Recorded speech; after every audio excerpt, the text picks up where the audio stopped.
Rabbil Alamin. Assalatu wassalamu ala ashrafil anbiya'i wal mursalin wa ala alihi wa sahbihi ajma'in. Subhanaka la ilma lana illa ma 'allamtana innaka antal alimul hakim.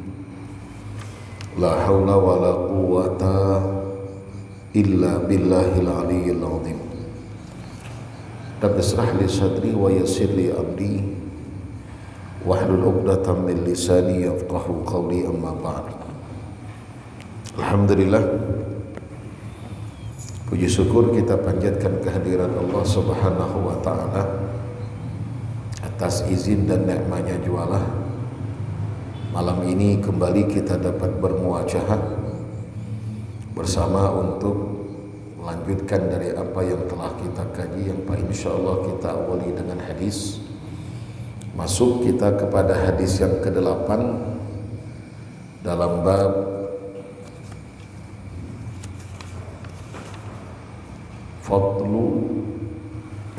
fadli di'fatil muslimin wal fuqara'i wal khamilin.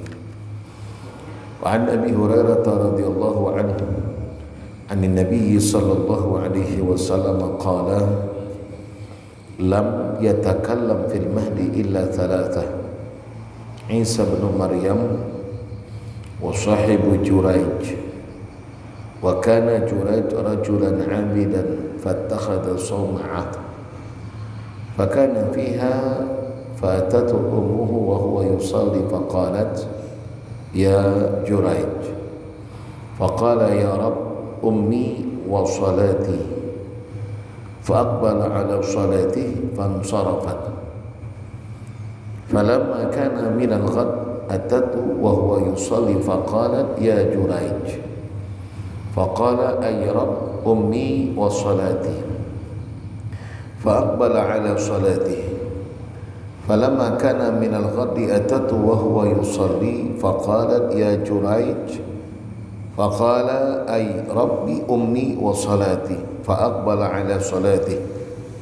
فقالت: اللهم لا تمته حتى ينظر إلى وجوه المومسات. فتذكر بنو إسرائيل جريجا وعبادته، وكانت امرأة بغي يتمثل بحسنها. فقالت: إن شئتم لأفتننه.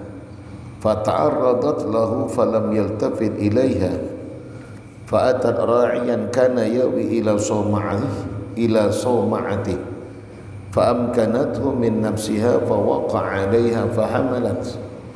فلما ولدت قالت: هو من جريج. فأتوه فاستنزلوه وهدموا صومعته وجعلوا يضربونه. فقال: ما شأنكم؟ قالوا: زنيت بهذه البغي فولدت منك. فقال: أين الصبي؟ فجاءوا به فقال: دعوني حتى أصلي. فصلى. فلما انصرف أتى الصبي فطعن في بطنه وقال: يا غلام، من أبوك؟ قال: فلان الراعي. فأقبلوا على جريج يقبلونه ويتمسحون به وقالوا: نبني لك صومعتك من ذهب. قال: لا، أعيدوها من طين كما كانت. ففعلوا.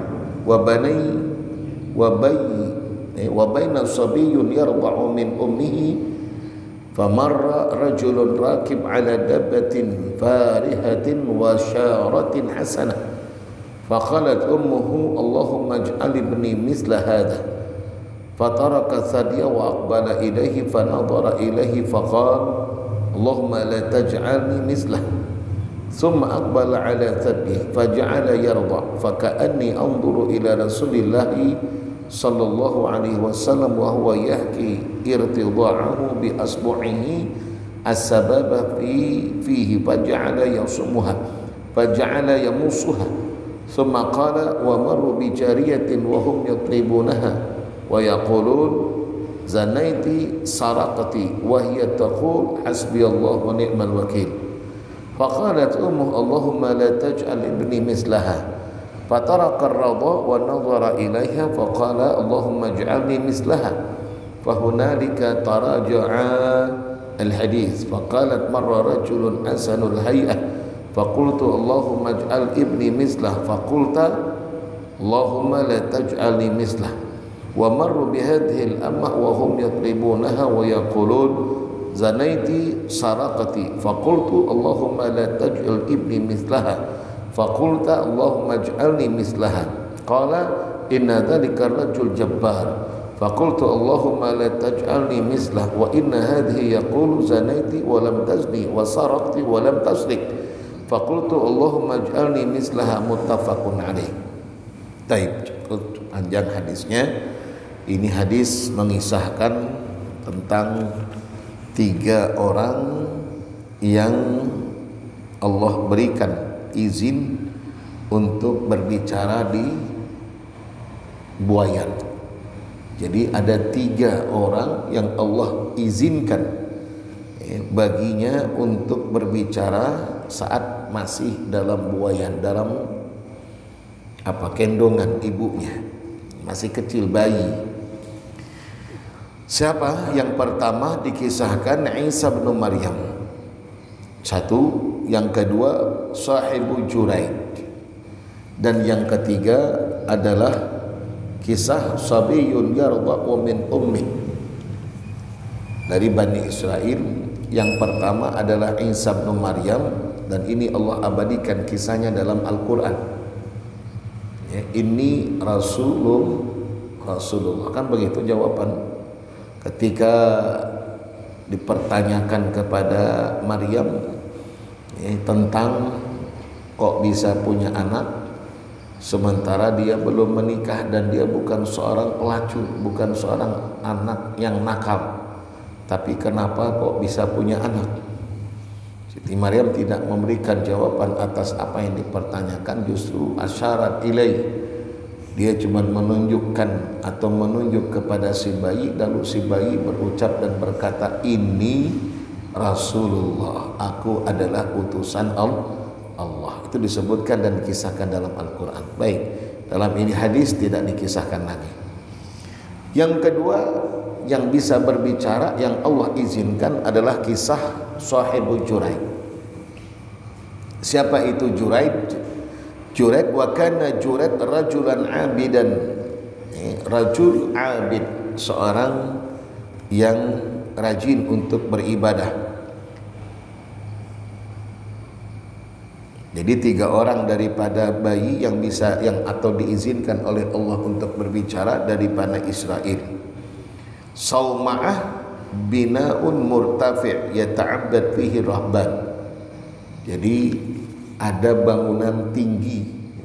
Sauma'ah artinya itu adalah bina'un murtafi'un yata'abbad fihi rahban, yang dipergunakan oleh para pengibadah khusus di dalamnya. Jadi mereka beribadah khusus. Ya kalau kita bahasakan kita sekarang apa? Tempat-tempat suluk itulah. Jadi mereka bangun suatu tempat yang di situ dipergunakan untuk beribadah saja. Fokus dengan ibadah. Kisah Juraid ini seorang abid fattakhadha sauma'atan. Dia membangun suatu sauma'ah, tempat khusus yang dipergunakan untuk beribadah kepada Allah. Karena dia seorang abid, seorang rajin beribadah. Fakana fiha fa'atathu ummuhu wa huwa yusalli.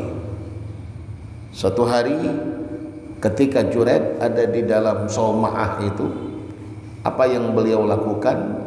Ibadah. Di tempat khusus itu tadi yang dilakukan oleh Juraid adalah ibadah. Fa'atathu ummuhu wa huwa yusalli. Lalu hari itu, di saat itu, di kala itu ibunya datang. Dan datangnya ibu Juraid ketika Juraid sedang sholat. Jadi sedang beribadah Juraid ini, datang ibunya. Ini tempatnya tinggi, makanun murtafi'un. Faqalat, berkata sang ibu, ya Juraid, Kata ibunya, wahai Juraid, dipanggil. Mungkin ibunya tak bisa naik. Namanya orang tua sulit untuk naik tangga ataupun sulit untuk naik di tempat yang tinggi. Maka dia panggil anaknya, ya Juraid. Faqala ya Rabbi ummi wa salati. Juraid tahu kedatangan ibunya tapi bimbang. Ini antara ibu dengan sholat, mana yang diutamakan? Apakah memenuhi panggilan ibu atau justru tetap dalam melakukan sholat? Ini karena Juraid sedang sholat, dan sholat yang dilakukan kata ulama sholat sunnah.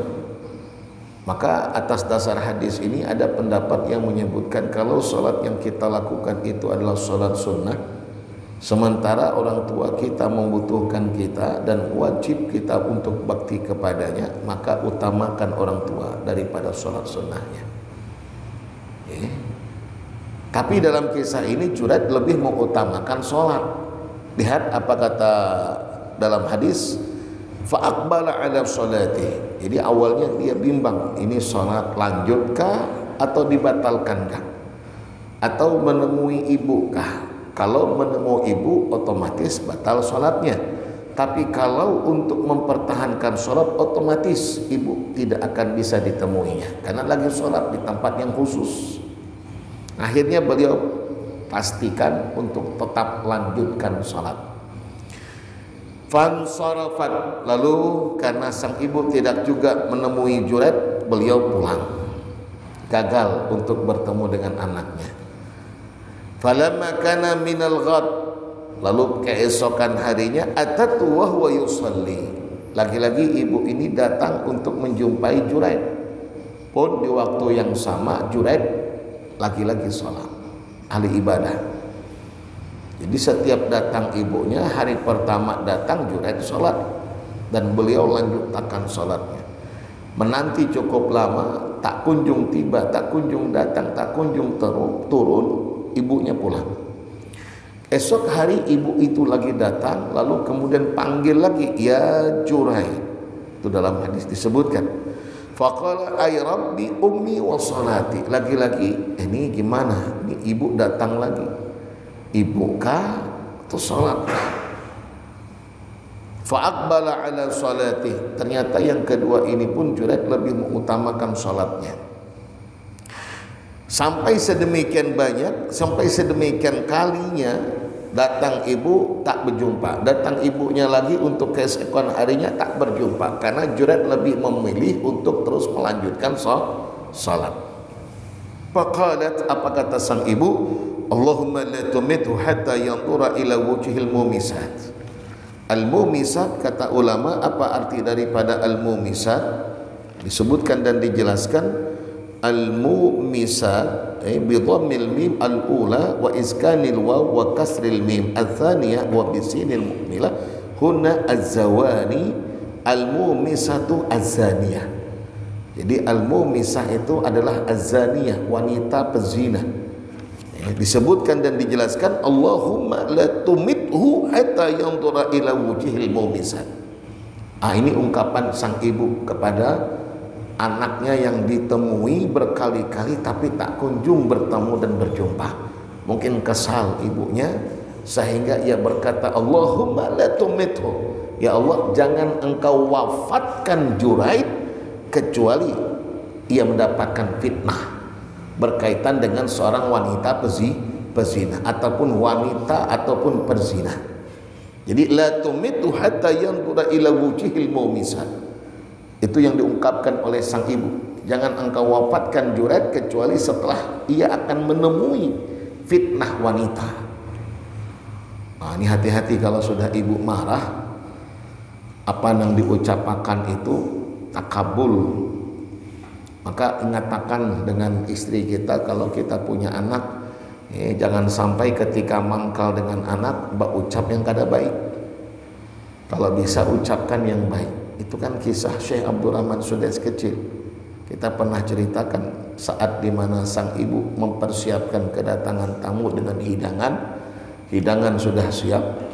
Abdurrahman Sudais kecil ketika bermain-main di luar rumah, masuk rumah, melihat makanan sudah tertata, acakannya pulang, disabakakannya, namanya kekanakan. Siapa yang tidak mangkal, sudah capek bekerja, tertata dan tersusun rapi, siap untuk disajikan, siap untuk disantap, disajikan sedemikian rupa, tinggal disantap. Tamu akan datang, kada tahunya diberantakan, dihancurkan, diudak oleh si anak tadi, si Abdurrahman Sudais kecil. Apa kata sang ibu? Kaina mundah ganal sekalian jadi imam Masjidil Haram. Nah, tuh lihat. Maksudnya tuh biar supaya kada macal lagi, biar jadi imam Masjidil Haram. Allah kabulakan, Allah ijabahkan ucapan ibunya.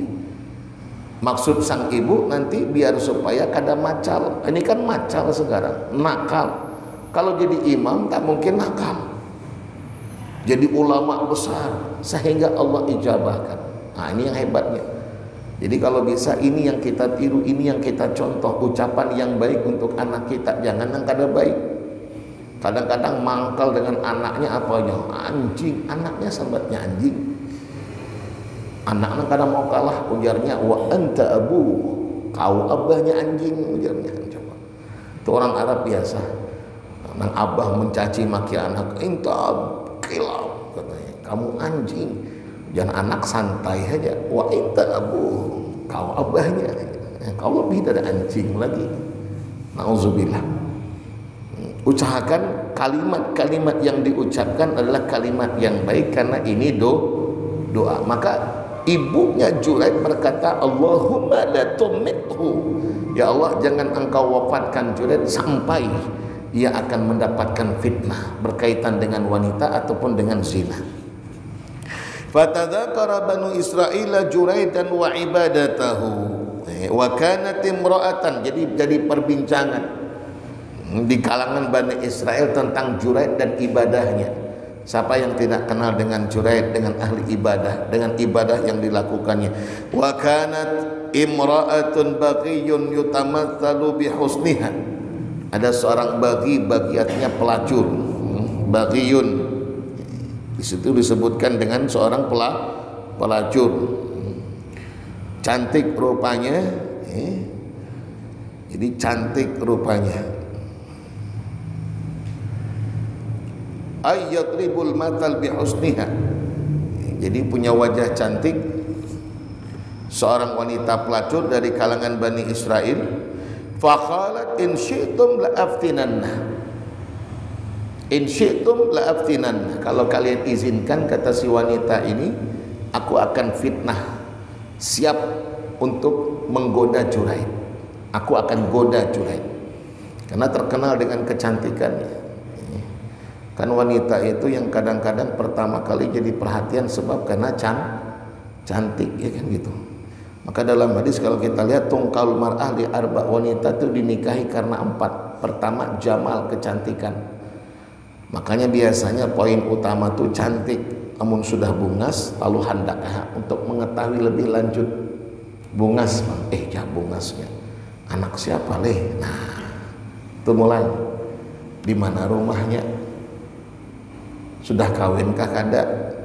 Itu karena cantiknya tadi. Tapi amun kada bungas, pertanyaan-pertanyaan itu kada ada. Melihat sekilas sudah selesai karena kada bungas. Tapi amun bungas, bungas siapa? Nah, mulai sudah hendak lebih tahu, hendak jauh lebih hendak tahu lebih jauh. Siapa abahnya, di mana rumahnya, kapan perlu, berapa nomor HP-nya, berapa WA-nya. Mendahulu kan berapa nomor PIN BBM-nya. Pokoknya sampai sedetail itu, biar supaya bisa chattingan, biar supaya dapat IG itu ada nomornya. Tidak ada ya. Tapi untuk mengetahui IG apa biasanya? Ada nama aja ya. Apa?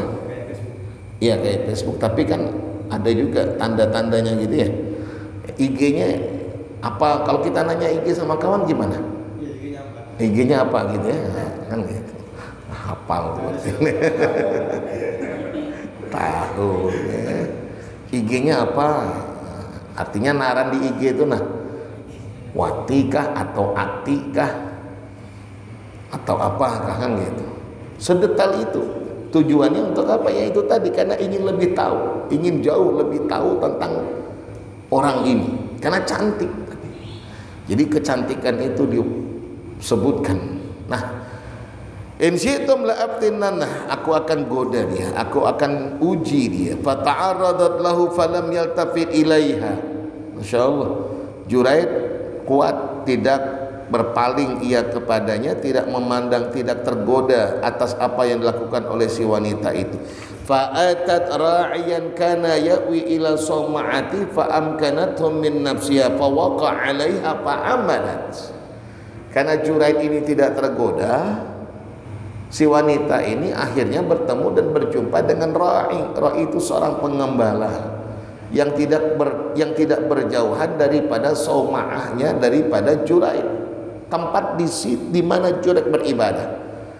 Jadi ketika Juraid digoda, Juraid aman, selamat dari godaan wanita. Hati-hati. Godaan wanita itu, fitnah wanita itu luar biasa. Ittaqu an-nisa. Inna ma akhwafu ala ummati. Paling yang aku takuti atas umatku, kata Rasul, adalah fitnatun nisa, fitnah wanita. Itu yang paling Rasul takutkan. Karena kadang kalau harta orang bisa kuat, kalau jabatan orang bisa tahan, tapi kalau wanita itu banyak orang luluh sebab karenanya. Maka jangan sampai mencoba-coba berdua-duaan. Jangan mencoba untuk berdua-duaan. Ingat, nang ketiganya siapa? Setan. Tapi jangan pulang ada kawan, nah, kami berdua nih, ketiga nih setannya aja. Jangan, bukan itu, justru ini menyelamatkan. Iyyakum waddukhul ala nisa faqama rajulun minal amsar afara'aita alhamu qala alhamu almaut, kata Rasul. Atau nang hati-hati, alhamu almaut, berdua-duaan dengan ipar itu adalah kematian. Kadang banyak orang yang tidak peduli akan hal yang sedemikian. Saat dia tinggal bersama dengan kakaknya punya suami, adik daripada kakaknya tadi atau adik perempuan si istri ini tadi, tinggal serumah dengan kakaknya, sementara kakaknya punya suami. Tidak ada orang lain kecuali mereka bertiga. Di saat bertiga oke lah, tak ada masalah. Tapi ketika istrinya pergi ke pasar, istrinya pergi mengajar, istrinya pergi keluar, di rumah hanya ada adik perempuannya dengan suaminya, itu termasuk khulwah, saudara. Ini nang berbahaya ini. Kada adingnya nang menggoda, lakinya nang memulai. Kada lakinya nang memulai, ading iparnya nang memulai. Itu justru lebih berbahaya, kata ulama. Kenapa? Kalau wanita bukan siapa-siapa, andai istri tidak di rumah, kita seorang diri, lalu tiba-tiba datang seorang wanita yang bukan siapa-siapa, saya yakin masyarakat akan menaruh kecurigaannya. Ya, kalau aja nih siapa pulang datang. Atau seorang istri di rumah, suaminya pergi, tiba-tiba datang laki-laki yang bukan siapa-siapanya masuk ke rumah, tanpa bukan hanya orangnya, nah masuk sandalnya pun masuk ke rumah. Orang curiga, pasti curiga. Ujar orang, siapa ini kok masuk ke rumah? Maka lakinya kada ada di rumah, suami tak di rumah, kok bisa ada laki-laki yang masuk ke rumah? Dan itu bukan siapa-siapa. Ada kecurigaan. Sehingga yang di dalam pun agak was-was untuk melakukan apa yang dia inginkan. Tapi beda dengan ipar. Kalau ipar ini berbahaya, apalagi memang tinggal serumah. Istri tak ada, dianya hanya dengan dengan suami kakaknya. Orang sudah mengetahui kalau memang dia serumah. Ada tak kecurigaan? Tak ada.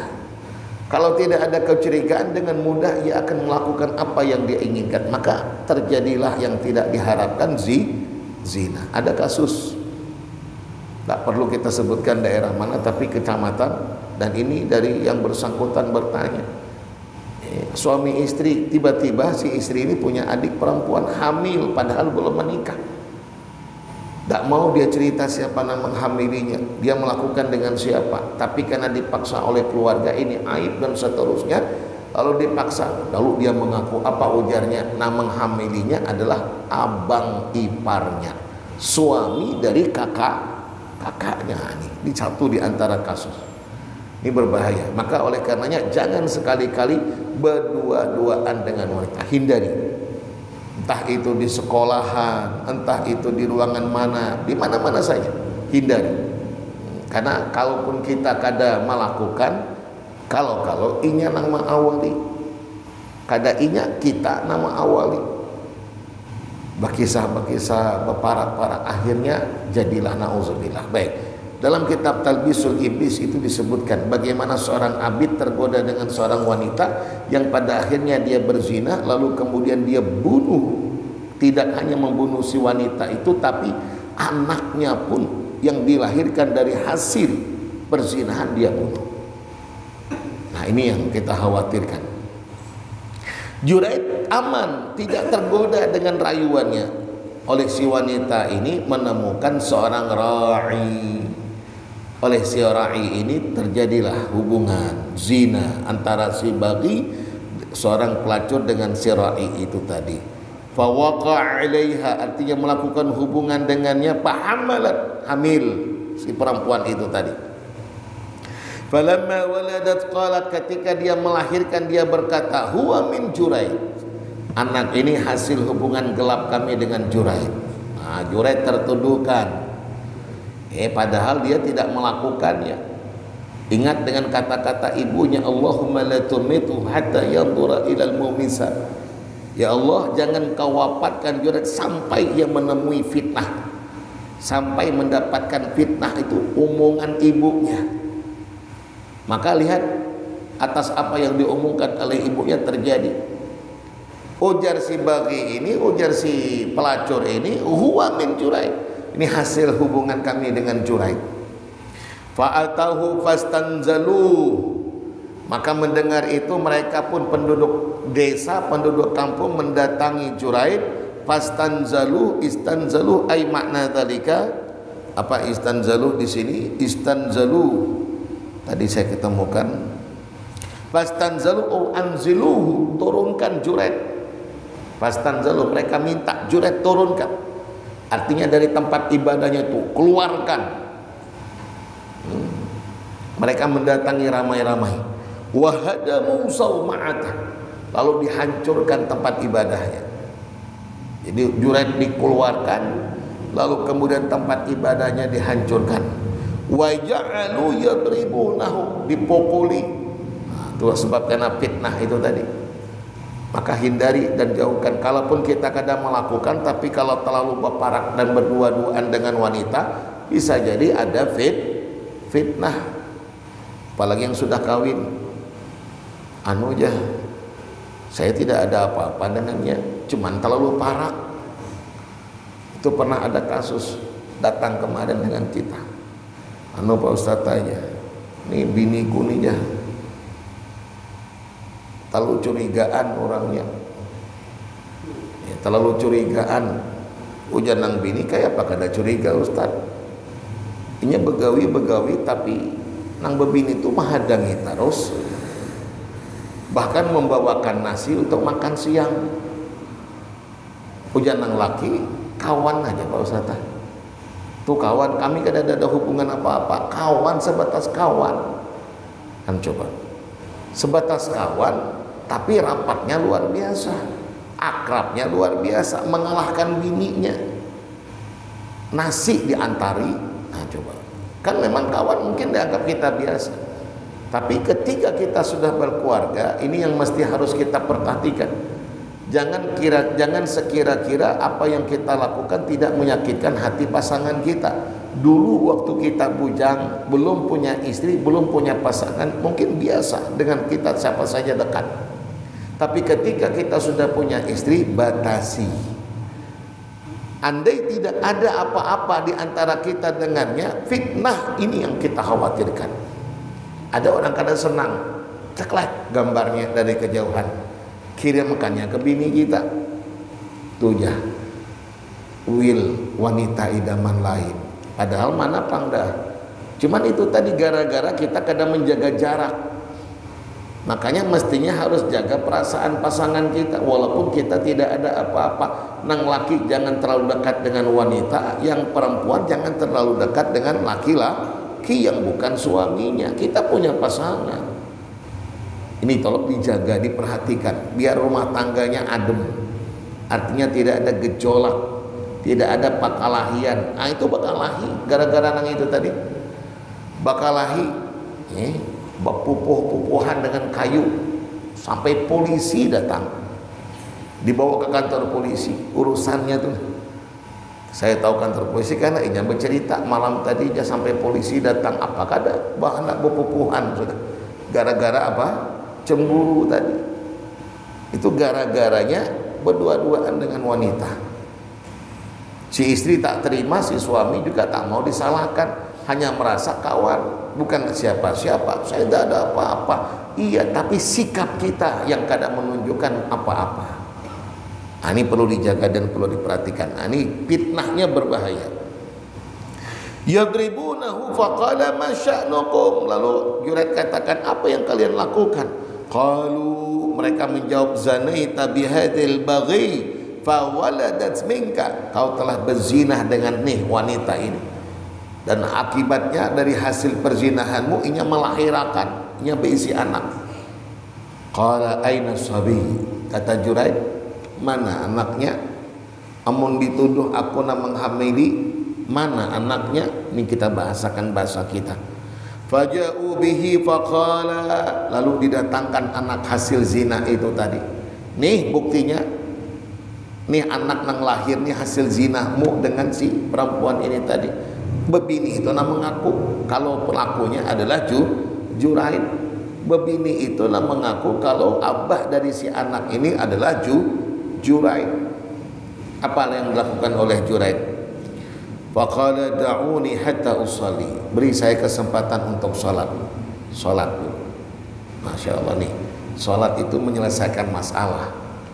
Jadi amun kita puyeng, pusing, bimbang, bingung, sholat dulu. Ambil wudu lalu sholat. Sholat menentukan pilihan yang mana yang dipilih, si A kah si B kah, si C kah si D kah. Masya Allah banyak calonnya, banyak nama handakinya. Menentukan bimbang, bingung, ambil wudu sholat. Ma khaba man istakhar wala nadim man istashar. Tidak akan merugi orang yang beristikharah dan tidak akan menyesal orang yang bermusyawarah, minta petunjuk kepada Allah. Jadi dengan sholat urusan selesai. Juraid minta waktu, da'uni hatta usalli. Berikan saya kesempatan hingga saya bisa sholat. Fasalla, lalu kemudian sholat. Falamman sarafa atas sabi fata'ana fi batnihi wa qala ya ghulaman abu. Selesai sholat, dipanakilah, didatangi itu anak. Ujar Juraid, mana anaknya nih? Fata'ana fi batnihi, ditekan ke perutnya itu, ditekan oleh Juraid. Faqala, lalu beliau berkata, ya ghulam. Ghulam itu ungkapan yang diberikan kepada anak sampai usia balik. Dari lahir sampai usia balik itu disebut dengan ghulam. Ya ghulam, kata Juraid, man abu, siapa abahmu? Juraid bertanya kepada si anak yang bayi ini tadi. Ya ghulam, man abuka, siapa abahmu? Qala, menjawab si ghulam ini tadi, dengan izin Allah, maka apa yang menjadi hajat kita, kemana kita minta? Kepada Allah. Kepada Allah. Kayak apa caranya? Sholat 2 rakaat. Ini yang kita sebut dengan sholat hajat. Sholat kita minta kepada Allah. Faqala fulanur ra'i. Si gulam itu tadi menjawab, fulanur ra'i, abahku tuh, si pengembala itu abahku. Bukan Juraid, abahku. Artinya aku ini hasil hubungan antara si wanita ini tadi dengan si ra'i, dengan si pengembala, bukan dengan Juraid.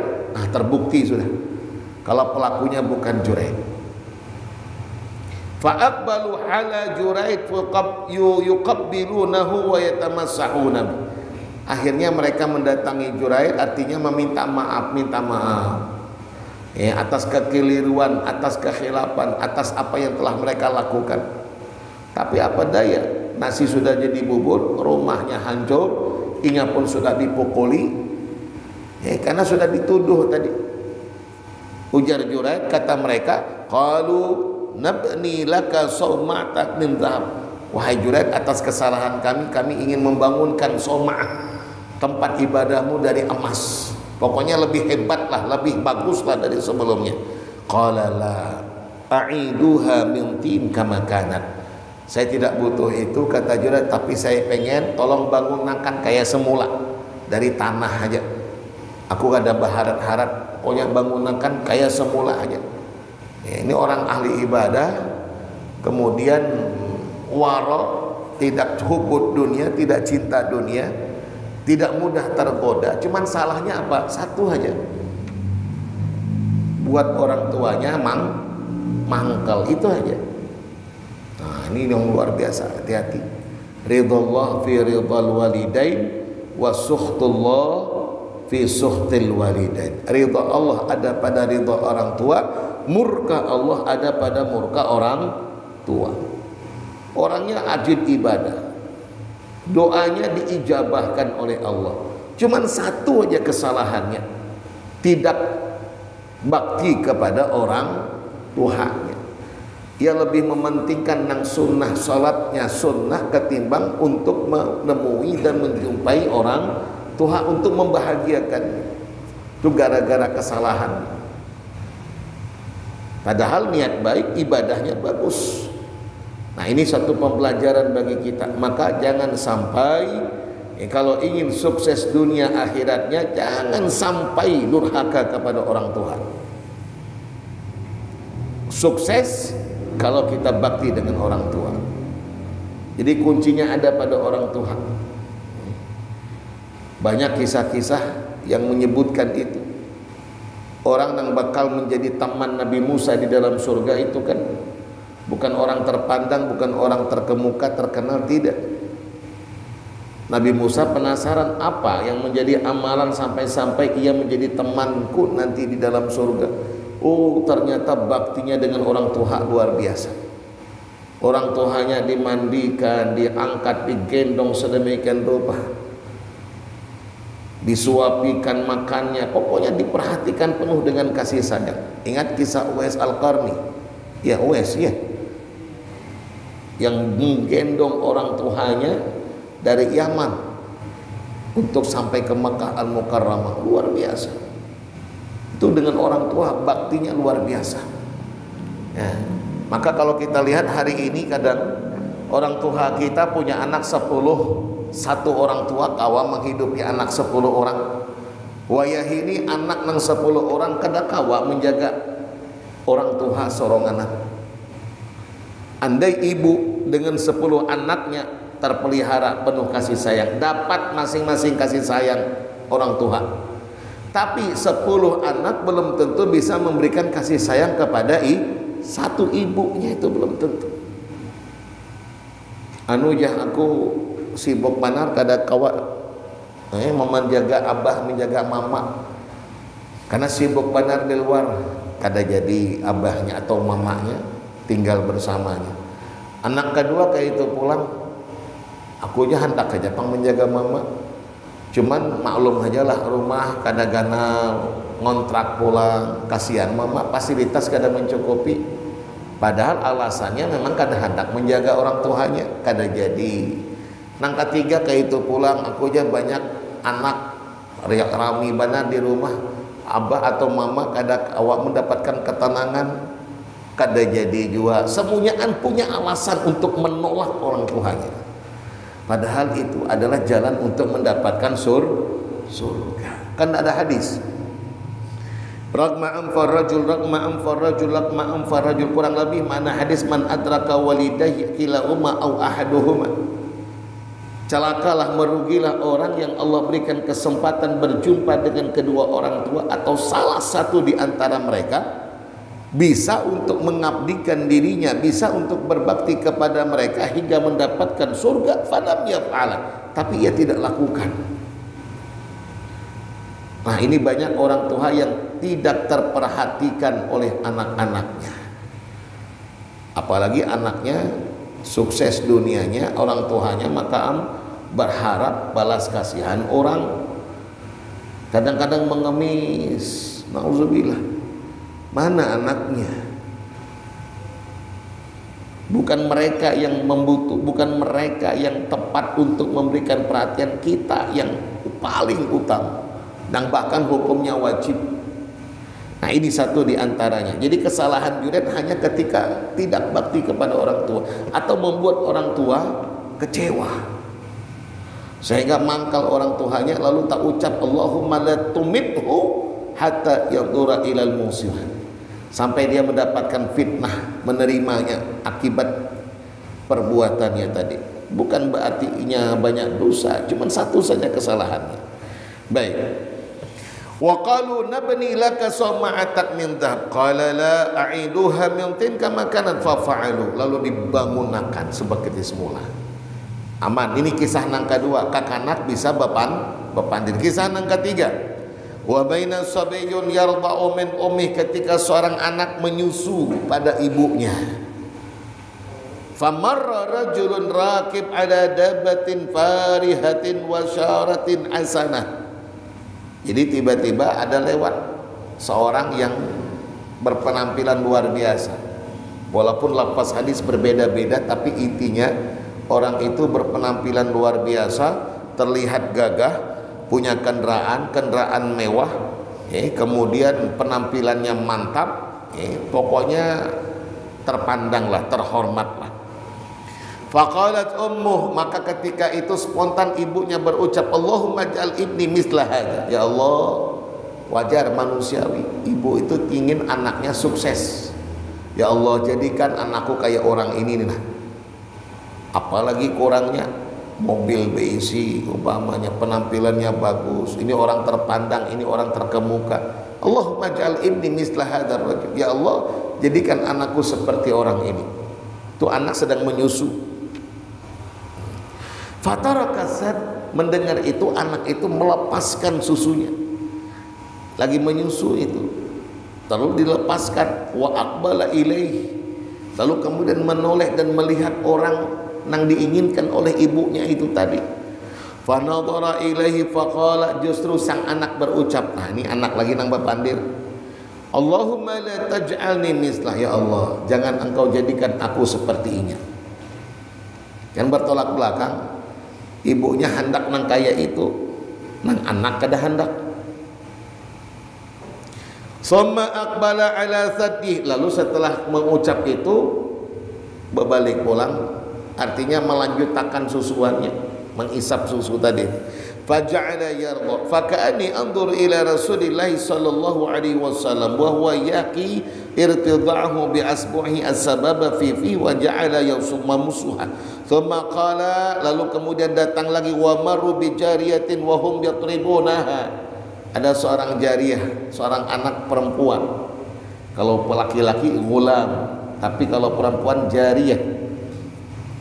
Orang tak terkepandang, tak terkemuka, yatribunaha, ditangkap, dipukul. Wa yaqulu, dan mereka katakan, zanaiti sarakti. Hei pezina, dituduh berzina. Sarakti, dituduh mencuri. Maka dipukuli wanita ini.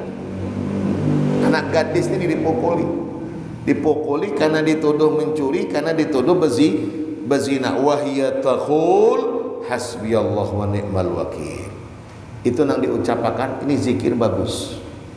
Jadi zikir ini luar biasa. Hasbiyallah wa ni'mal wakil, hasbiyallah wa ni'mal wakil, hasbiyallah wa ni'mal wakil. Hanya kembali kita kepada Allah, hanya kita meminta pertolongan Allah aja lagi. Aku berserah diri kepada hasbiyallah, cukuplah Allah menjadi penolongku.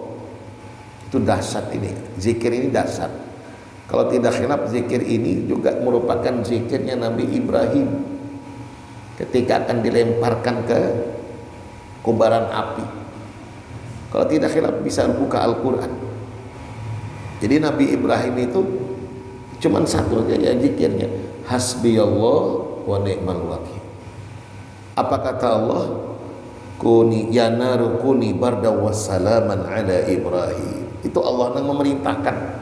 Ya nar, hai api, kata Allah, kuni barda wa salaman ala Ibrahim. Jadi dinginlah engkau dan berikan keselamatan atas Ibrahim. Nabi Ibrahim tidak minta. Bukan Nabi Ibrahim, ya Allah selamatkan saya dari kobaran api, jadikan api ini dingin. Tidak. Nabi Ibrahim tidak minta. Nabi Ibrahim cuma berucap hasbiyallah wa ni'mal wakil. Cukup Allah yang menjadi penolong saya, ujar Nabi Ibrahim. Terserah Allah aja lagi. Karena Allah yang akan menolong. Terserah cara Allah menolong kayak apa, itu terserah Allah. Wah, ini luar biasa, dahsyat zikir ini. Apa ujar Allah? Ya nar kuni barda wa salaman ala Ibrahim. Seketika api kada panas. Kan tidak membakar Nabi Ibrahim. Ini perintah Allah, bukan kita yang memerintahkan ke api. Ini kada beristilah bola api masuk ke dalamnya. Sebelumnya ya narkuni barda wa salaman alayya, tabakar kita. Jangan coba-coba. Kalau ai bola api unggun, ini bisa jadi ini ya, namun dibaca ayat ini bisa dingin api ini. Kadang membakar sekali masuk imbaham, habis kita. Atau beda kita nang membaca dengan yang lain kada sama. Zikir aja amun kita membaca dengan orang lain yang membaca itu kada sama hasilnya. Nang mengulah kada sama itu apa? Safwatul qalb. Safwatul qalb, kebersihan hati. Itu nang mengulah zikir itu berkualitas. Maka dalam kitab Minhajul Qasidin itu disebutkan setan itu tidak ubah seperti anjing, kata beliau. Mathalus syaitan kal-kalb, tidak ubah seperti anjing. Anjing amun kita usir, tapi ada yang kita bawa di tangan kita nih, ada makanan yang dia butuhkan. Kita bawa makanan yang dia butuhkan, oleh anjing ini yang dia anjing butuhkan, terlihat olehnya. Kita usirnya, hus, lari kada lari anjing itu. Kalaupun bogah kena beparak pulang. Kenapa? Karena ada yang diinginkan. Ada makanan di tangan kita yang dia inginkan. Maka kada buka ini. Begitu juga dengan setan, kata beliau.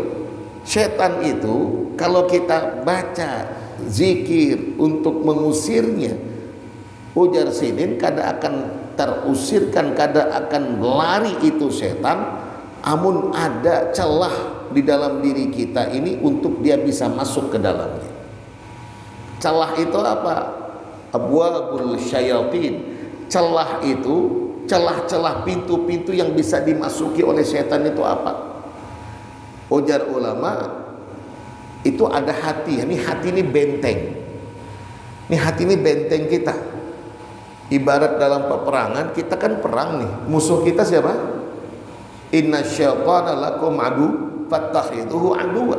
Ya ayyuhalladzina amanu dkhulu fis silmi kafa wa la tattabi'u khutuwati syaitan innahu lakum aduwwum mubin. Kan begitu. Sesungguhnya setan itu musuh nyata bagimu, kata Allah. Berarti kita perang dengan musuh. Musuh kita setan. Benteng kita, pertahanan kita mana? Hati. Nah, setan berupaya untuk menghancurkan pertahanan ini. Kayak apa ini bisa menguasai pertahanan kita?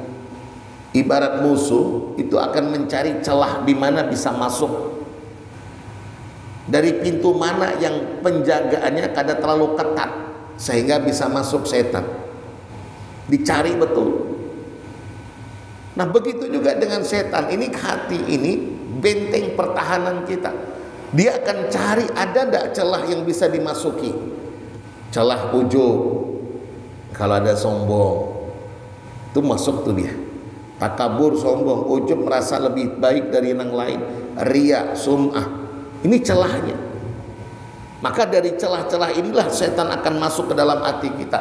Nah begitu juga saat ketika kita mengusir setan dengan zikir, tapi hati kada bersih, hati kada terpelihara daripada penyakit-penyakit hati, zikir tidak ada manfaatnya, tidak akan bisa mengusir setan. Kenapa? Hati kita kada bersih. Makanya kadang-kadang ada orang yang kesurupan, dibacakan Allahu la ilaha illa huwal hayyul qayyum, harap bacaan setan lagi dari kita. Bahkan setan tuh menyalahkan, apa nang baca kayak itu aja salah, ujar setan kan. Sopannya kita nang membaca itu tadi nah salah ujarnya, kada tepat makharijul hurufnya, kada tepat panjang handapnya, tajwidnya, idghamnya, izharnya kada tepat. Harap setan daripada kita. Itu kenapa? Hati kita nang kada bersih. Lain namun hati bersih, belum lagi membaca, abukah setan. Itu kisah Imam Ahmad Ibnu Hanbal, orang yang kesurupan tadi hendak didatangkan Imam Ahmad. Ujar Imam Ahmad, aku kada kawa bawa jenah sandalku. Hanyar sandal Imam Ahmad yang dibawa, belum lagi masuk ke dalam, masih diambil, buka setan yang di dalam tubuh itu nak keluar langsung hanyar dengan sandal Imam Ahmad, apalagi dengan orangnya. Nah ini yang luar biasa. Maka itu kebersihan hati ini perlu. Maka apa yang terjadi sesudahnya? Lihat, wa marru bi jariyatin, dan dianggap bahwasanya ini wanita telah berzina, telah mencuri. Wahya taqul hasbi Allah wa ni'mal wakil. Faqalat ummuhu, seketika ibunya berucap dan berkata, Allahumma la taj'al ibni mislaha, ya Allah, jangan engkau jadikan anakku nih kayak tuh orang yang dipukuli tadi. Kenapa? Dia mencuri, dia berzina. Jangan kau jadikan anakku nang kayak itu tuh. Tuh doa ibunya. Apa yang terjadi? Kemudian fatarakar radha wa nadhara ilaiha, langsung melepas puting susu ibunya tuh. Ini lagi menyusu, mendengar ucapan ibunya, doa ibunya, berhenti dia menyusu. Dilepasnya puting ibunya dan dia pandang ibunya, faqala, dan kemudian dia berkata, Allahumma ja'alni mislaha, ya Allah jadikan aku kayak orang yang dipukuli itu. Nah, kan aneh. Maka banyak orang yang terkecoh. Jangan sekali lagi kita melihat penampilan zahirnya saja.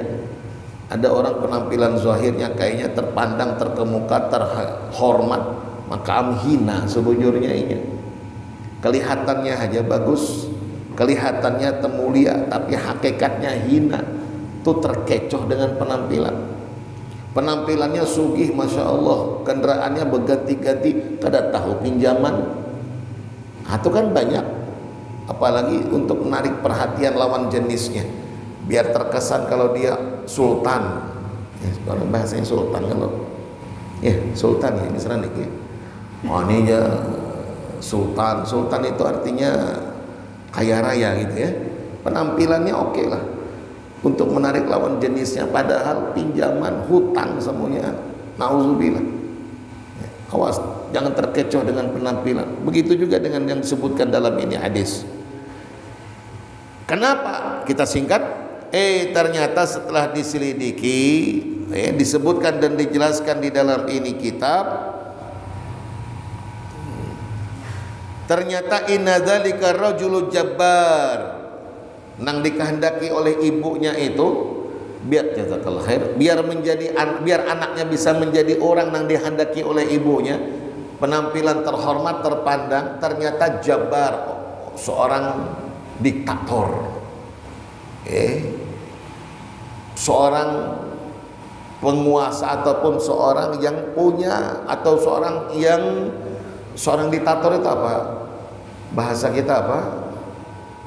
Mau menang sendiri, iya. Pokoknya apa?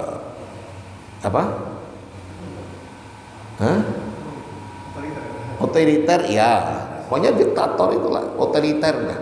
Pokoknya harus apa yang dia ucapkan itu diwujudkan.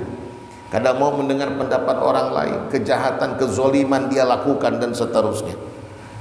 Ternyata itu bukan orang baik. Ternyata perbuatannya tidak, penampilannya baik tapi perbuatannya buruk. Lalu sementara yang jariyah itu tadi, Walam tasni walam yasrik walam tasrik. Ini wanita bukannya berzina dan juga tidak mencuri, tapi dituduh. Ini kadang-kadang orang jujur banyak untuk diupayakan agar disingkirkan, kan begini. Ini gambaran. Jadi orang yang jujur dituduh mencuri, orang yang jujur dituduh korupsi, orang yang jujur dituduh teroris umpamanya. Macam-macam kayak apa cara untuk menjatuhkan, yang pada akhirnya yang jujur tersingkirkan. Tapi yang kada bujur dihormati dan disegani. Ini gambaran. Jauh sebelumnya Rasul sudah ingatkan akan tiba masa dan waktu itu. Yang salah dipandang benar, yang benar dipandang salah.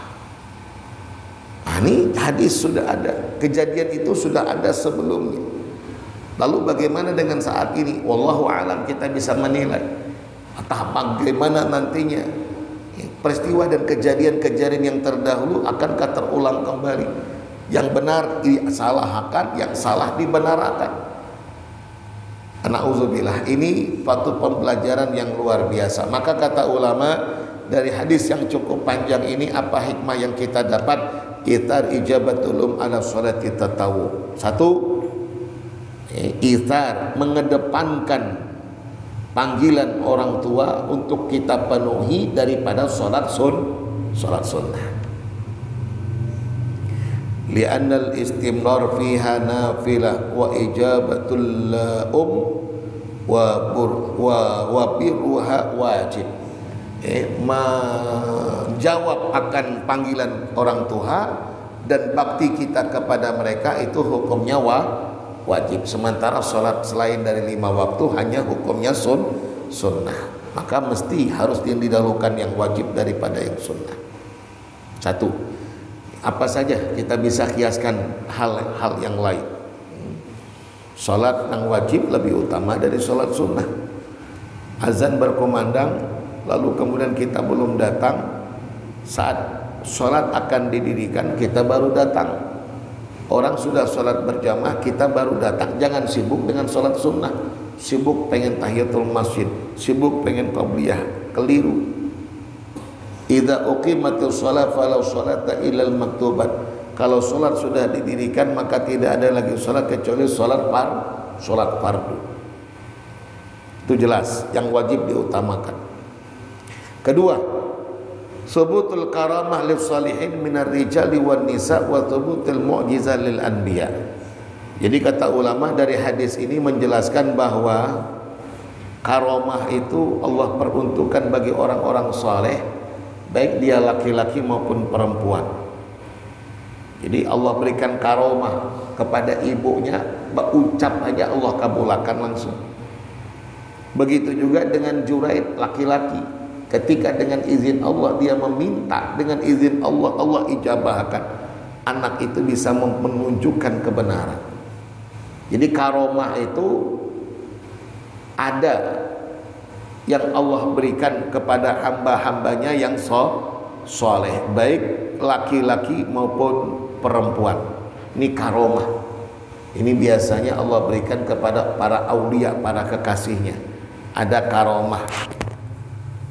Itu ya kuburannya berkaramat. Maksudnya itu karamat, itu karamah. Apa itu karamah? Khariqul ada, suatu hal yang di luar dari kebiasaan. Tapi Allah berikan itu kepada orang-orang soleh. Lain dengan orang yang tidak soleh, itu bukan karamah. Kalau yang karamah itu hanya pada orang-orang soleh. Lalu beda dengan sihir. Kalau sihir Allah suatu hal yang luar biasa, di luar dari kebiasaan, tapi bukan daripada Allah, itu dari setan. Bisa berkunjung, bisa berjalan di atas banyu, bisa terbang, tapi kada sembahyang, itu setan. Baik, jadi ada karamah dan ini diperuntukkan bagi orang-orang soleh. Beda dengan mukjizat. Mukjizat Allah peruntukkan bagi para nabi.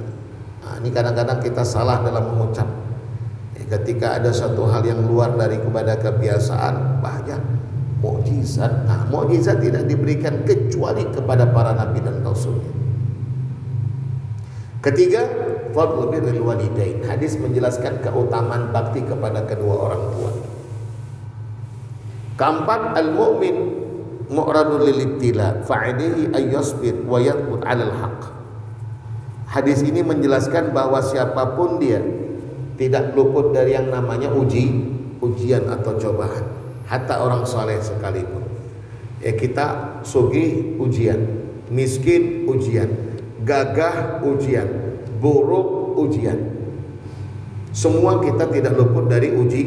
Apa kata Allah dalam Al-Quran? Ahasiban nas ayyutraku ayyaqulu amanna wa hum la yuftanun. Kita semua akan diuji. Wala nabluwannakum bi syai'in minal khawfi wal ju' wa naqsin minal amwali wal anfus wath thamarat wa basyiris sabirin. Semua diuji. Tidak luput daripada ujian itu tadi. Hatta seorang abid rajin beribadah pun Allah uji. Sabar kadang. Kan kuncinya dua aja, sabar dan syukur. Itu ada kisah laki bini. Nang bini bungas, benar nang laki buruk. Ujian nang laki dipandanginya terus wajah bini bungas tadi Pak. Ujian nang bini kan apa memandang terus.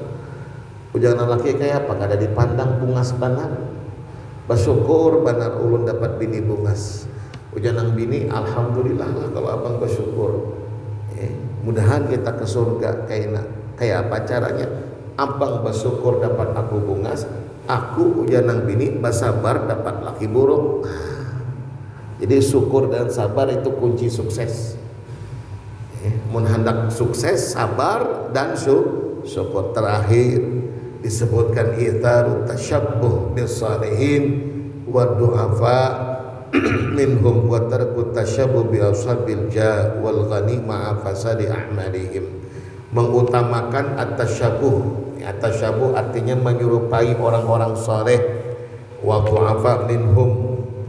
Jadi orang-orang saleh menyerupai atau mengikut kepada orang-orang saleh dalam berpenampilan, dalam perbuatan, dan tarku tasyabuh bi ashabil jah wal ghanimah fasadi a'malihim, serta meninggalkan untuk tidak menyerupai orang-orang yang sekalipun bagus penampilannya, ada kekuasaan, ada jabatan, terkemuka, terpandang, tapi rusak amalannya. Jadi yang kita ikuti itu bukan penampilannya, tapi amalannya. Yang kita umpati, kalau baik umpati amalannya walaupun orangnya biasa. Kalau buruk tinggalkan keburukannya walaupun orang yang melakukan itu terpandang dan mulia di mata manusia. Karena kita mencari ridho bukan ridho manusia, tapi ridho Allah Subhanahu wa taala. Baik, malam ini cukup satu hadis. Adapun masalah fikih nanti kita tangguhkan. Hadis cukup malam ini satu saja. Kita buka tanya jawab, baik berkenaan dengan yang kita sampaikan atau di luar dari yang kita kaji. Baik, wallahu a'lam. Silakan kalau ada. Ada? Silakan. Abrol ya.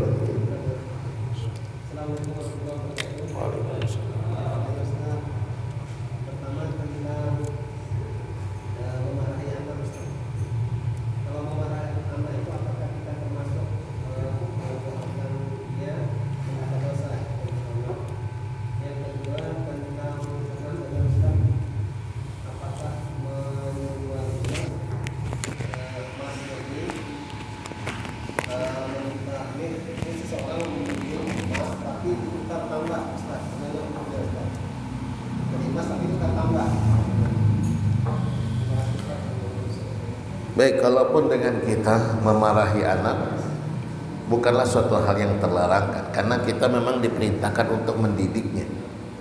Jadi Allahumma shalli ala Muhammad,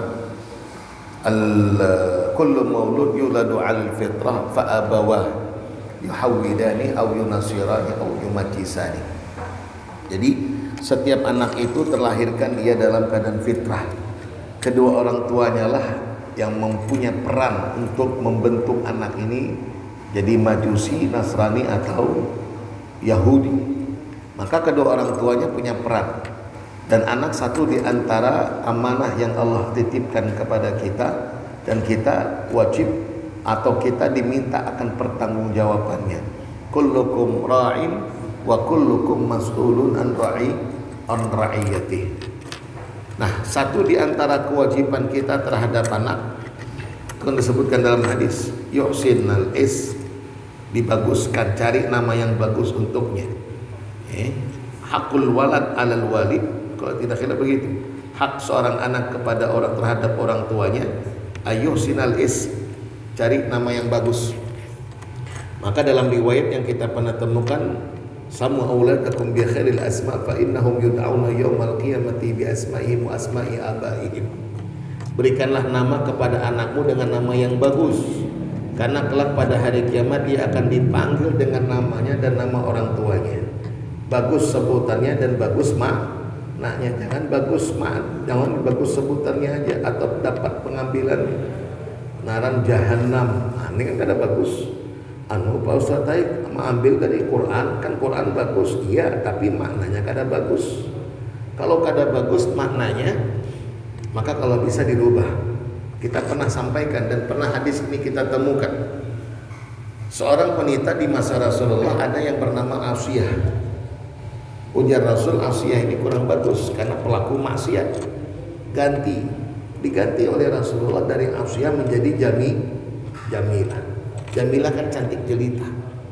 Nah, di situ maknanya secara tidak langsung kalau kita punya nama tidak bagus dari segi makna, rubah tak masalah. Yuhsin al-isma, lalu kemudian apa? Yang juga tidak kalah pentingnya, tarbiyahnya, pendidikannya. Orang tua punya kewajiban untuk mendidik anaknya, untuk mengajarinya. Maka kalau dengan kita berdiam diri tanpa ada usaha dalam memberikan suatu pendidikan yang baik dan yang benar menurut Islam, berarti kita salah. Jadi ketika kita marah, memang dalam Islam kan ada hadis, ya Rasul ausini, nasihati aku. Kata Rasul, la taghdab, jangan marah. Ausini, nasihati aku. Kata Rasul, la taghdab, jangan marah, sampai 3 kali. Hadis ini bukan berarti larangan marah secara mutlak. Yang dimaksudkan dengan marah di situ, marah yang tidak punya, atau ketika kita marah tapi tidak punya dasar yang dibenarkan oleh agama. Kalau ada dasarnya silahkan, dan itu terbukti sebagaimana apa yang diriwayatkan daripada Sayyidah Aisyah radhiyallahu taala anha.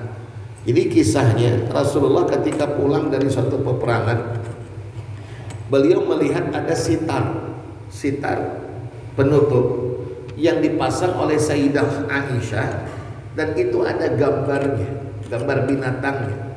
Jadi kata Rasul, turunkan sitar itu yang ada gambar binatangnya. Apa kata Sayyidah Aisyah dalam hadis itu? Saya tidak pernah mendapati Rasulullah marah yang raut mukanya seperti hari ini. Nampak murka yang luar biasa. Ini artinya ketika kita melakukan kesalahan, kita perlu tegur dan kita perlu ingatkan. Andai marah sekalipun tak ada masalah, tapi bukan membabi buta. Jadi marah dalam kebenaran boleh, tapi bukan membabi buta yang sehingga mencederai atau mencelakakan. Kan bukan. Dalam hadis ada, muru fi manal hadis, muru auladakum bis salati bisab, perintahkan anakmu untuk sholat di usia 7 tahun. Kalau sampai di usia 10 tahun kada juga hendak sembahyang 4.000 pukul. Pukul di sini bukan pukul yang mencelakai dia, bukan pukul yang menyakiti, tapi dalam bentuk takdib, memberikan suatu pembelajaran pendidikan. Jadi marah kita di situ boleh, tapi yang benar dan yang baik tentunya, bukan marah sampai melihat anaknya kayak anak membunuh. Itu akhirnya menyesalkan. Banyak di video-video itu, saking marahnya dipukul, ditampar, diangkat, dibanting, itu marah, kesal, dan itu sudah dikendalikan setan. Itu marah daripada setan, sebab dalam hadis al-ghadabu minasyaitan, marah itu dari setan.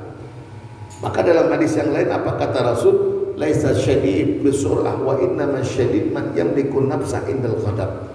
Orang yang kuat itu bukan orang yang pemarah, bukan orang yang pegulat. kelahi kadang. Wa inna masyadid, tapi orang yang kuat manjang likun nafsah indal qadab, ketika dia mampu untuk mengendalikan emosinya, mengendalikan dirinya ketika marah. Sebab kalau sudah tidak dikendalikan, amarahnya yang mengendalikan, itu berarti sudah dikuasai setan. Makanya lihat orang yang kada bisa mengendalikan amarahnya, muhanya kayak setan, habang matanya, urat lehernya muncul, suaranya keras. Padahal orangnya maka nang diajak pandir di hadapannya. Mestinya kan kalau kita di depan orangnya ngobrol biasa nih, kada tahu lah bak kunci aksen, tapi kan orangnya ada di hadapan. Ini kan sudah nggak normal nih. Itu karena sudah dikendalikan oleh syaitan.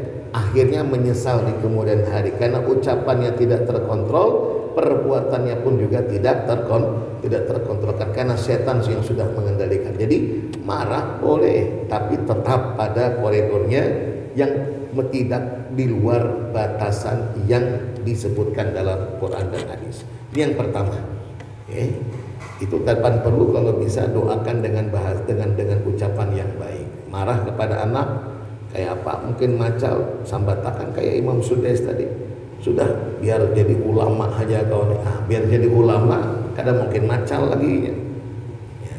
Itu kata-kata yang baik. Yang kedua berkaitan dengan jual beli emas ya.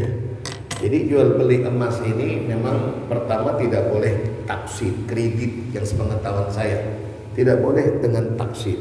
Dengan kredit itu tidak dibenarkan karena harus dalam satu majlis.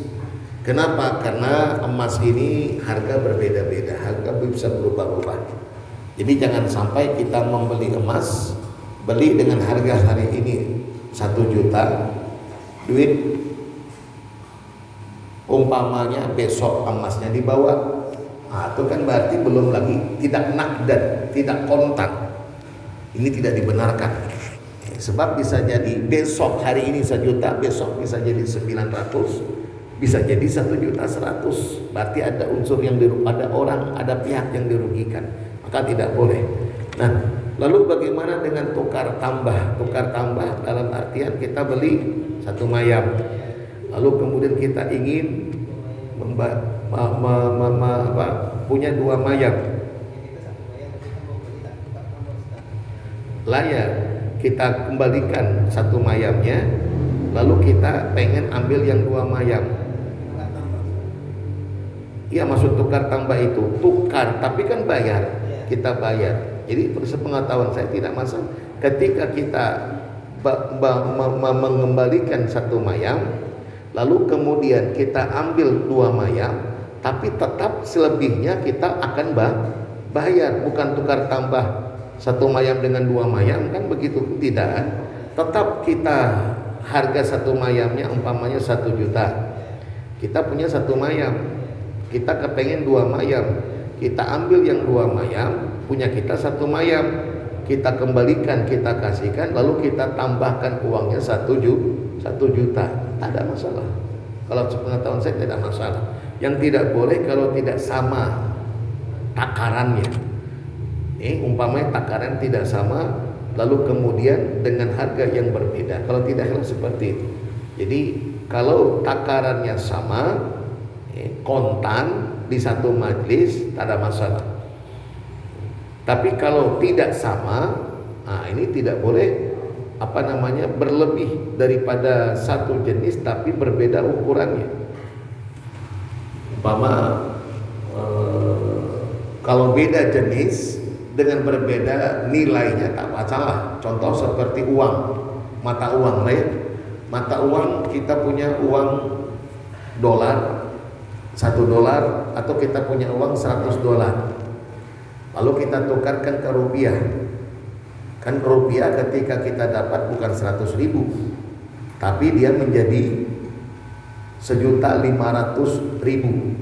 $100 menjadi 1.500.000, dan di dalam satu majlis nakdan tetap masalah. Walaupun berbeda jumlahnya, tapi jenisnya tidak sama. Tapi kalau sama-sama rupiah, itu tidak boleh berbeda. 100.000 ditukarkan dengan 100.000, lalu berbeda nilainya.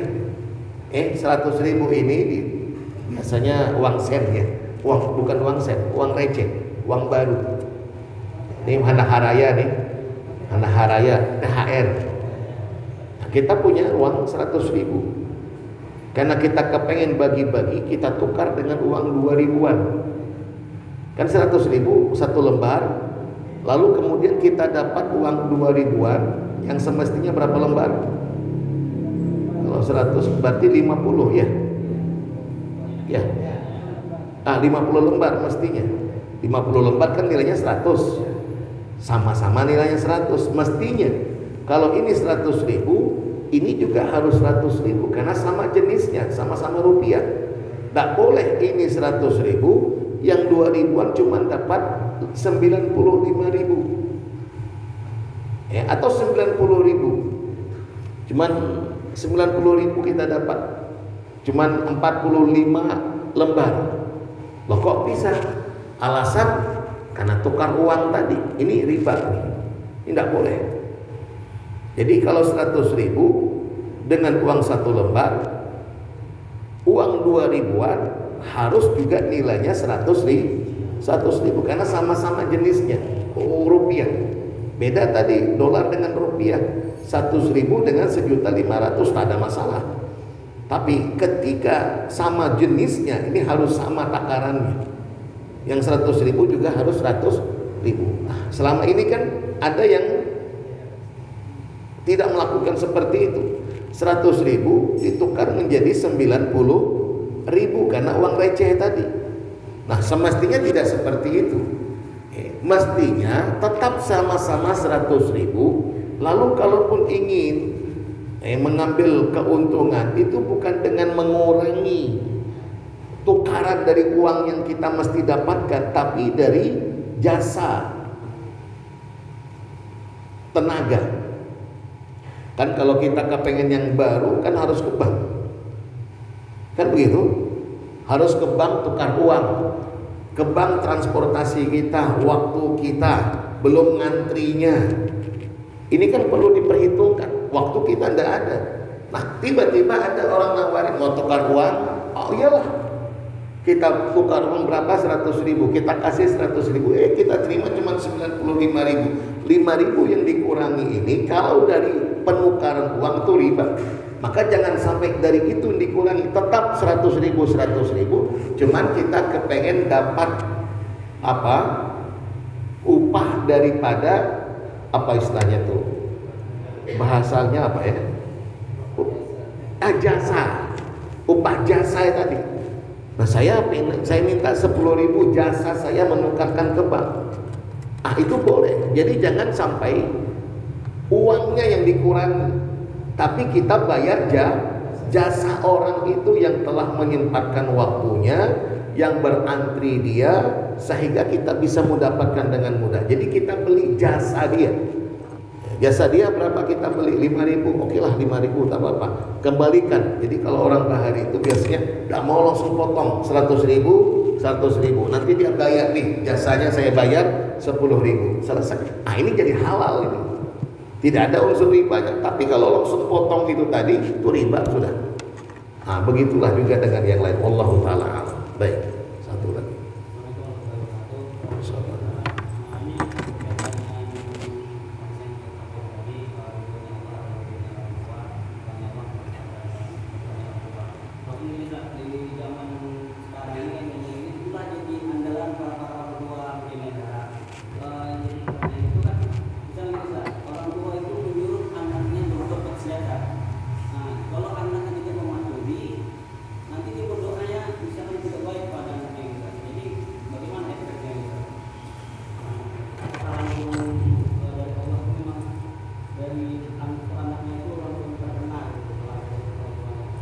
Baik, kita kembalikan kepada ayat Al-Quran. Ya ayyuhalladzina amanu atiullaha wa atiur rasul wa ulil amri minkum. Lihat kalimatnya di situ. Atiullah wa atiur rasul wa ulil amri. Allah tidak sebutkan atiullaha wa atiur rasula wa atiur ulil amri. Tidak. Kalimat api hanya ada pada Allah dan Rasulnya. Ulul amri kan langsung. Itu maknanya apa? Perintah ketaatan kita kepada Allah dan Rasul mutlak harus, karena Allah Rasul mutlak benarnya. Tapi kepada ulul amri itu tidak. Lihat dulu, kalau kita yang diinginkan oleh ulul amri termasuk suami, termasuk orang tua, yang diinginkan adalah perkara yang bertentangan dengan apa yang Allah dan Rasul inginkan, tak wajib taat kita. Kan tadi permasalahannya orang tua kepengen kita melakukan satu perbuatan yang diharamkan, yang tidak diinginkan dan tidak dibenarkan oleh Allah dan Rasul. Wajibkah kita taat? Dengan alasan tadi bahasa mereka, ridha Allah ada pada ridha orang tua. Padahal ketaatan kita kepada mereka yang menyuruh untuk melakukan maksiat itu tidak wajib.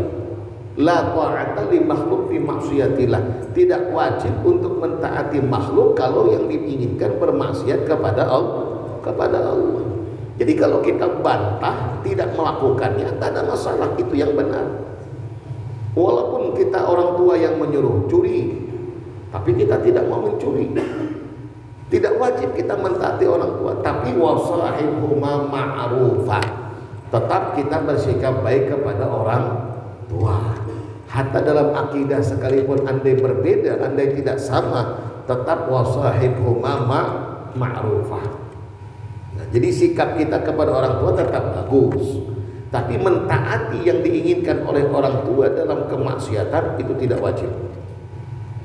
Lain hal kalau yang diinginkan oleh orang tua kebenaran tidak bertentangan dengan yang Allah dan Rasul inginkan, itu wajib taat.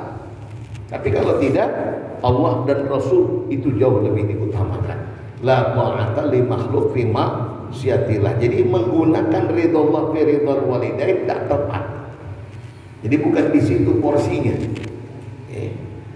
Kan kadang-kadang begitu juga. Kamu kalau tidak taat sama orang tua, Allah tak ridho. Yang kita taati orang tua yang apa, yang bagaimana? Artinya yang diinginkan oleh orang tua itu apa? Kalau yang diinginkan bermaksiat, sementara Allah melarangnya. Kalau kita taat kepada orang tua, bagaimana Allah ridho? Apa contoh ketika orang tua ambil itu, curi, lalu kemudian kita melakukan, berarti orang tua ridho, kan begitu? Apa Allah ridho kita mencuri? Kan tidak. Bagaimana Allah ridho kalau mentara mencuri itu adalah suatu perbuatan yang dilarang? Kan begitu. Bukan berarti Allah orang tua ridho, asal orang tua ridho, Allah ridho. Ya lihat dulu ridhonya dalam apa. Jadi yang diperintahkan oleh orang tua dalam hal apa? Kalau bertentangan dengan yang Allah dan Rasulnya inginkan, tidak wajib kita untuk mentaatinya. Tapi bersikap kita kepada mereka tetap santun, tetap baik. Kapan perlu ajak orang tua dalam kebaikan. Itu dakwahnya. Baik, wallahu taala alam. Saya rasa cukup untuk malam ini jam 10. Karena mungkin ada sebagian dari kita pengen lanjut ke majelis yang lain. Alhamdulillah. Malam ini agak sedikit ramai. Usahakan istiqomahkan ini, jangan hilang muncul tenggelam, itu lamas kan akhirnya. muncul tenggelam, itulah iman yazdad wa yanqus memang. Tapi usahakan dalam waktu kita untuk menuntut ilmu itu tidak rugi, karena dihitung setiap langkah kita. Itu disebutkan dalam hadis, setiap langkah kaki yang kita langkahkan, perjalanan kita dari rumah ke tempat di mana kita mengaji, itu semua makhluk Allah memohonkan ampunan untuk kita. Pohon-pohonan, batu-batuan, binatang, semuanya. Maka ini tentu hal yang kita cari. Betapa banyak dosa kita, tapi sebab karena kita hadir di majelis ilmu, kita mendapatkan ampunan. Wallahu a'lam. Al-Fatihah. A'udzubillahi minasyaitonir rajim. Bismillahirrahmanirrahim. Alhamdulillahirabbil alamin arrahmanir rahim maliki yaumiddin. Iyyaka na'budu wa iyyaka nasta'in ihdinas siratal mustaqim siratal ladzina an'amta 'alaihim ghairil maghdubi 'alaihim waladdallin amin. Amin amin ya rabbal alamin. Bismillahirrahmanirrahim. Alhamdulillahi rabbil alamin. Wassalatu wassalamu ala asyrafil anbiya'i wal mursalin wa ala alihi washabihi ajma'in. Allahumma ighfir lana ma akhtana wa ma ta'ammadna wa ma astarna wa ma a'lanna wa ma anta a'lamu bihi minna, antal muqaddim wa antal muakhir. La ilaha illa ant, subhanaka Allahumma wa bihamdik, nashhadu an la ilaha illa anta, nastaghfiruka wa natubu ilaik. Wa sallallahu ala sayyidina Muhammadin nabiyil ummi wa ala alihi wa sahbihi wa sallam. Walhamdulillahi rabbil alamin. Wassalamualaikum warahmatullahi wabarakatuh.